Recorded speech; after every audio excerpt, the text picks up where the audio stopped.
Nasunog din ang bodega ng Bureau of Customs na pinag-iimbaka ng mga nakumpiskang gamit sa Maynila. Sa lawak ng pinsala, lumikas ang mga nakatira malapit sa bodega. Makibalita tayo kay Mav Gonzales. Namula ang langit sa Port Area, Maynila nang masunog ang bodega ng Bureau of Customs mag-aalas 9 ng gabi. Nagputukan ng transformer ng kuryente malapit sa bodega. Iba't ibang kumpiskadong gamit daw ang laman ng nasunog na bodega. Oh, may bantay dito, may mga tao dito, kaso nakasara yung bodega. Lahat ng huli ng NBI, huli ng customs, bodega ng customs to. Pati yung mga tila nandiyan, sunog, kabibidig lang kahapon. Hindi na marirelease dahil sunog na.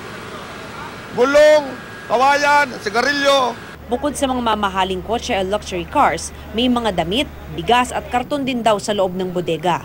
May mga kemikal na nahuli ng PIDEA kaya masangsang ang amoy sa lugar.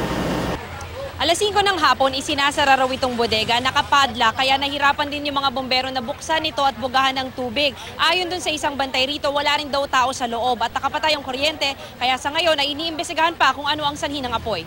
Pwedeng may mga mix ng chemicals, mixtures ng chemicals na nagkaroon ng combustions or baka may source of heat, no? O mga may nagli-leak na mga fuel doon sa mga nakumpiska mga luxury cars, ay posible din pagmulan ng apoy. Alas 9:30 itinaasa ikalimang alarma ang sunog. Ang mga bombero, sinira na ang likod ng warehouse para maipasok ang hose. Binutas din ng pader sa gilid.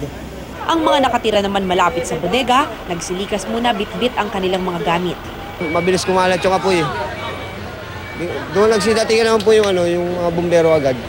Ready naman po pag halimbawang natuloy po yung apoy. Inaalam pa ang kabuoang pinsala ng sunog. Sa kasagsagan naman ng sunog, may subok pang kumuha ng isang taong gulang na bata.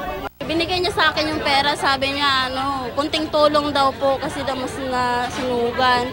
Tapos sa anak ko talaga pilit niya binigay yung 500.